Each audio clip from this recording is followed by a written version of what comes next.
وہ سمجھتے ہیں کہ بمبھور اپنی جداگانہ شناخت رکھنے والی دیبل ہی کی کوئی ہمسایہ بندرگاہ ہو سکتی ہے۔ کچھ مورخین کی رائے ہے کہ بمبھور کا زوال 13ویں صدی عیسوی میں ہوا، جس کے دو اسباب ہو سکتے ہیں، ایک دریا کے رخ تبدیلی کی وجہ سے، جبکہ دوسرا اس علاقے میں بڑے پیمانے پہ لشکر کشی جس کے آثار بمبھور کی کھنڈرات سے بھی ملتے ہیں۔ بمبھور کی کھدائی سے بے شمار انسانی ڈھانچے بکھری ہوئی حالات میں ملے ہیں، جس کے علاوہ جلی ہوئی عمارات اور کوئلے کی پایا جانا کسی بڑے حملے، لوٹ مار اور بربریت کی نشاندہی کرتے ہیں۔ تاریخ اس بات کی گواہ ہے کہ 20,000 گھوڑے سواروں نے مسلسل 3 یوم تک دیبل کی سرزمین میں حملے جاری رکھے اور ہر طرف تباہی بربادی مچا دی۔ بمبھور کے آثار قدیمہ کی کھدائی 1929 یا 1930 میں ماہر آثار قدیمہ NG مجمدار کے زیر سرپرستی ہوئی۔ ابتدائی کھدائی میں ایک دیوار کے ساتھ عرب دور کے تانبے کے سکے اور کچھ کاشی کے ظروف ملے ہیں۔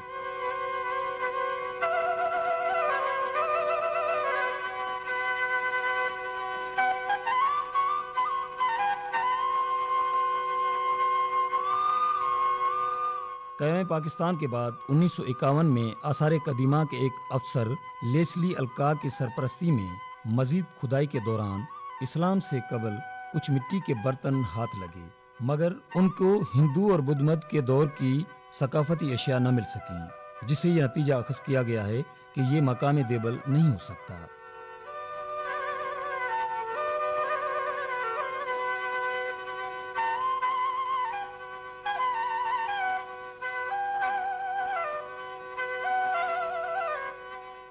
بمبھور کی کھدائی کا پیشتر کام محکمہ آثار قدیمہ کے ڈاکٹر FA خان کی زیر نگرانی 1958 سے 1965 تک کیا گیا، جس میں کچھ مزید ثقافتی آثار ملے ہیں۔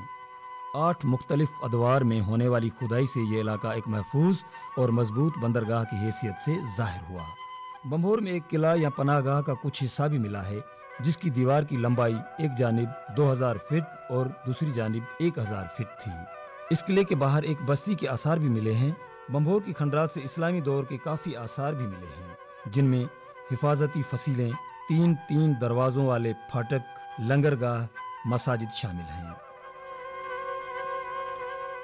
جن میں شاہی مسجد اہمیت کی حامل ہے، جو کہ نقشے کے لحاظ سے چوکور مربع ہے۔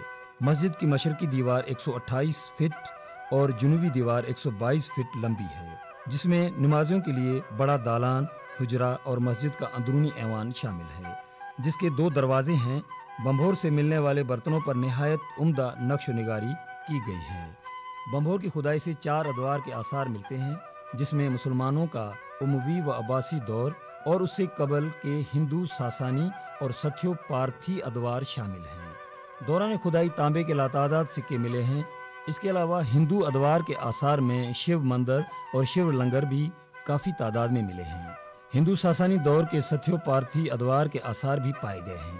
اس دور کے برتن یونانی برتنوں سے کافی ملتے جلتے ہیں، جبکہ ایک شاہی مسجد کے آثار بھی ملے ہیں۔ کچھ محققین اس بات پر بھی متفق ہیں کہ یہ مسجد نہ صرف سندھ بلکہ برصغیر میں تعمیر ہونے والی پہلی مسجد ہے، جبکہ بمبھور کی کھدائی سے ملنے والے کتبوں اور دوسری زیر استعمال اشیاء خصوصاً برتنوں پر بنے نقش و نگار بھی اس شہر کی شاندار تاریخ، روایت اور قدامت کے دعوے دار ہیں۔ شاہ عبداللطیف بھٹائی کا لازوال کردار سسوی بھی بمبھور کی باسی تھی، جس کے کردار کی خصوصیت اور علامت میں جہد مسلسل، انتھک جدوجہد اور منزل کے پانے کی مستحکم جستجو شامل ہے۔ سسی پنو کے لازوال عشق کی داستان کے بارے میں کوئی حتمی رائے قائم نہیں ہو سکی ہے۔ اس کے باوجود بلوچوں کا بمبھور آنا، دلورائے کا دور حاکمیت اور بمبھور کی تباہی و بربادی کے واقعات کا تجزیہ کیا جائے تو کچھ پہلو نمایاں ہو جاتے ہیں، اور اس کی روشنی میں تحقیق کے لیے سمتوں کا تعین آسان ہو سکے گا۔ تاریخ میں 3 بلوچوں کی ہجرت کا تذکرہ نظر آتا ہے۔ بہرحال صدیوں کی صداؤں میں گونجتی بمبھور سے سندھ کی عظمت کے آثار جھلکتے دکھائی دیتے ہیں، جس میں پنہوں کے بھائیوں کی زبردستی اسے واپس لے جانے پر شاہ لطیف نے افسردہ ہو کر کہا، اس بمبھور میں اتنے بڑے صنعت کا ظہور پذیر ہونا افسوسناک ہے۔ خلاصہ یہ ہے کہ بمبھور ایک تاریخی و تہذیبی شہر تھا، جس کی مثال سندھ کی کہاوتوں اور شاعری میں جا بجا نظر آتی ہے۔ بمبھور کی کھدائی نے سندھ کے قدیم تاریخ کے اہم ابواب کو جلا بخشی۔ اس کھدائی نے یہ ثابت کیا کہ تہ در تہ اور کئی بار نیست و نابود ہونے والے اس شہر میں اسلامی دور سے قبل یہاں کئی خاندانوں کی حکومتیں قائم تھیں۔ ان آثاروں کی دریافت سے یہ بھی معلوم ہوا ہے کہ اس شہر میں مسلمان 8ویں صدی سے آ کر آباد ہوئے اور سب سے پہلے سکون پذیر ہونے والے مسلمان عرب تھے، جو غالباً 13ویں صدی تک یہاں سکون پذیر رہے، جس کا ثبوت اموی دور کے وہ سکے ہیں جو آثار قدیمہ کے ماہرین کو کھدائی کے دوران ملے۔ لیکن یہ ایک حقیقت ہے کہ یہ شہر مسلمانوں کے آمد اور سندھ کے فتح ہونے سے قبل بھی آباد تھا، جس کا ثبوت کھنڈرات سے ملنے والے وہ ظروف ہیں جو کہ اسلامی عہد سے قبل کے ہیں۔ ان میں کئی برتنوں پر اردھناگری اور لاڑی یعنی لوہان کی رسم الخط میں اس وقت کے رائج زبانوں کی لکھائی ہے جو کہ ان برتنوں پر کندہ ہے۔ یہاں سے کچھ مجسمے بھی ملے ہیں، جبکہ ایک برتن پر ایک رقصاں جوڑے اور سورج مکھی کی تصویر بھی کندہ ہے۔ اس کے علاوہ یہاں سے ملنے والے برتنوں پر جیومیٹری کی ڈیزائن کے اشکال، نقش و نگار، پھول پتے، انسانی حیوانی خاکے، دریائی پرندے، مچھلیاں، سانپ، مور، ہاتھی، ہرن، کچھ پھولوں اور پودوں کے اشکال جن میں سورج مکھی، کنول کے پھول، سورج کے طلوع ہونے کا منظر وغیرہ کندہ ہیں۔ اس کے علاوہ مٹی کے برتن، کھلونے، جانوروں اور انسانوں کی مورتیاں بمبھور کے فن اور فنکاری کا جیتا جاگتا ثبوت ہیں۔ بمبھور سے ملنے والی اشیاء نہ صرف اس شہر کی تہذیب و تمدن کی تاریخ بیان کرتی ہیں، بلکہ ان اشیاء کے مطالعے سے وادی سندھ کی تہذیب و ثقافت کی تاریخ پر سے گرد صاف ہوتی دکھائی دیتی ہے، اور یوں محسوس ہوتا ہے کہ تاریخ سندھ آمری، کوٹ ڈیجی اور موہنجو دڑو سے ہوتی ہوئی مختلف تہذیبوں کے اثر قبول کرتے ہوئے ماضی اور حال کے درمیان رابطے برقرار رکھتے ہوئے بمبھور والی تہذیب کے دور سے اپنے ناطے جوڑتے ہوئے اپنے آئندہ کے دنوں کے سفر کو جاری رکھے ہوئے ہے۔ محکمہ آثار قدیمہ کے ماہرین کو بمبھور سے جو سرخ برتن ملے ہیں وہ اس امر کی گواہ ہیں کہ اہم برتن بحر اسود کے اثر اور مشرقی قدیم تہذیب سے وابستہ ہیں۔ یہ تہذیب 1 صدی قبل مسیح سے شروع ہوتی ہے۔ بحر اسود کے شمال اور مشرق کے قدیم باشندوں کو ساکا ستھیا کے نام سے منسوب کیا جاتا ہے۔ ساکا ستھیا قوم تقریباً 1 صدی قبل مسیح میں ایران سے ترک وطن کر کے آئی تھی۔ ماہرین کے خیال کے مطابق اس وادی میں 1 صدی عیسوی میں ایرانی پارتھیا قوم کے لوگوں نے ساکا ستھیوں کی جگہ لے لی تھی اور بدھ کے دھرم کو اپنایا تھا، لیکن ان کی تہذیب یونانی تھی۔ بحر اسود کے مشرق میں شمال کی ان قوموں یعنی ستھین اور پارتھین کی تہذیب اور ثقافت کے جو اشیاء بمبھور سے ملی ہیں، اس نے وادی سندھ کی تہذیب و ثقافت کی تاریخ میں ایک نئے اور اہم باب کا اضافہ کیا ہے۔ بمبھور کی کھدائی سے ملنے والی نوادرات پر تحقیق سے جو نتائج اخذ کیے گئے ہیں، ان کے مطابق اس شہر کے آثار قدیمہ کو سندھ کی قدیم اور تاریخی شہر دیبل بندر کے آثار کے طور پر ثابت کیا گیا ہے۔ دوم یہ بھی وثوق سے کہا گیا ہے کہ بمبھور کی مسجد برصغیر میں تعمیر ہونے والی پہلی مسجد ہے جو اس شہر کے فتح ہونے کے فوراً بعد تعمیر کی گئی تھی۔ اس سلسلے میں مسجد کے قرب و جوار سے ملنے والے کتبات کو آخری دلیل تصور کیا گیا ہے۔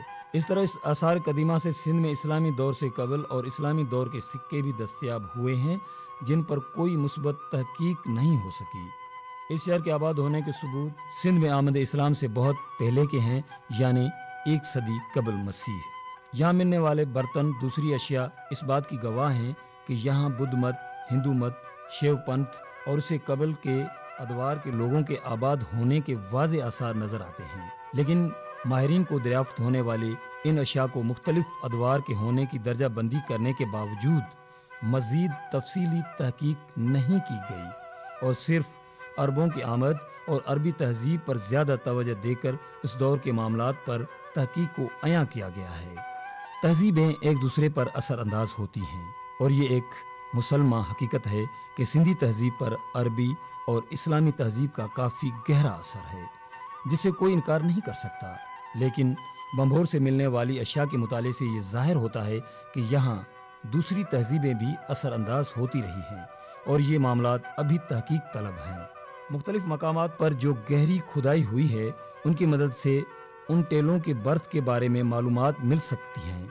ان میں نچلی سطح سے لے کر بالائی سطح تک ساک گھرانے ایرانیوں، ساسانیوں، ہندو، بدھ مت اور اسلام کے ابتدائی 3 ادوار کے آثار دریافت ہوئے ہیں جو پہلی صدی قبل مسیح سے لے کر 13ویں صدی تک ایک طویل زمانے تک پھیلے ہوئے ہیں۔ بمبھور کی کھدائی سے دریافت ہونے والی اشیاء کے مطالعے سے ظاہر ہوتا ہے کہ یہاں الگ الگ مذاہب کے لوگ آباد تھے۔ سب سے اہم بات یہ ہے کہ یہاں سے ملنے والی اشیاء پر جو پھول، نقش و نگار اور جانداروں کے جو اشکال کندہ ہیں، ان سے یہاں کے بسنے والوں کی تہذیب اور ان کے روزمرہ کی معمولات، فلسفہ، سوچ، فکر، مذہب، فن، ہنر، فنکاروں اور کاریگروں کے ذوق اور نفسیات کے بارے میں وسیع معلومات ملتی ہے۔ کسی بھی ملک کی زبان اس ملک کے سماجی، ثقافتی، تہذیبی اور تمدنی تاریخ کی آئینے دار ہوتی ہے۔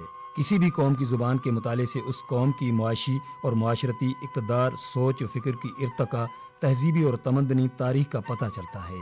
بمبھور کے آثار قدیمہ سے دریافت ہونے والی اشیاء کے مطالعے سے یہاں کے بسنے والوں کی ذہنی ارتقاء، معاشی اور معاشرتی حیثیت، فن اور فنکارانہ قابلیت، مذہب اور مذہبی اصولوں کے بارے میں نادر معلومات دستیاب ہوئی ہیں، جس کے مطالعے سے علم اللسان کے ماہرین یہاں کے بسنے والے لوگوں کو قدر اور احترام کی نگاہ سے دیکھتے ہیں۔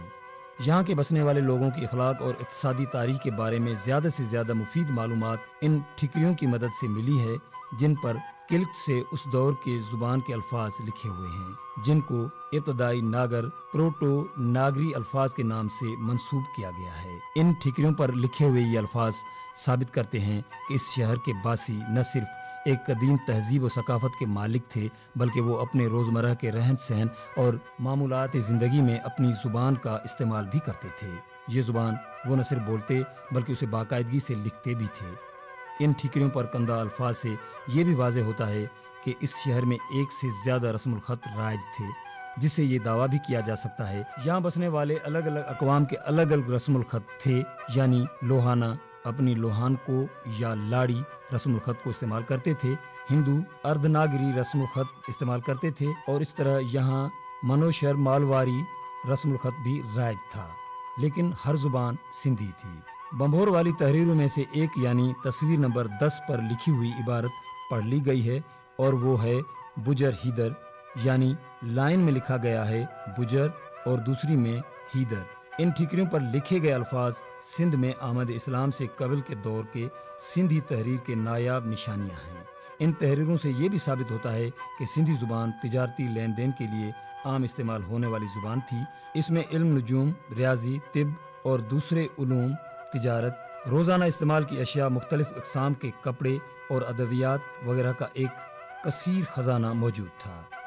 بجر ہیدر لفظ صرف نحو لغوی کے اعتبار سے نہایت ہی دلچسپ ہے۔ اس لفظ کی چھان بین کے بعد یہ کہا جا سکتا ہے کہ آج سے 1400 برس قبل سندھی زبان کی ساخت اور ہیئت وہی تھی جو آج کل موجود ہے۔ بمبھور سے دریافت ہونے والی تحریر کے مطالعے سے یہ نتیجہ اخذ کیا گیا ہے کہ یہاں لوہان کو یا لاڑی رسم الخط کے ساتھ ساتھ اردناگری اور مالواری رسم الخط بھی رائج تھے، جس کی تصدیق عرب سیاحوں کے خطوط اور ابن الندیم اور البیرونی کے بیانات سے ہوتی ہے۔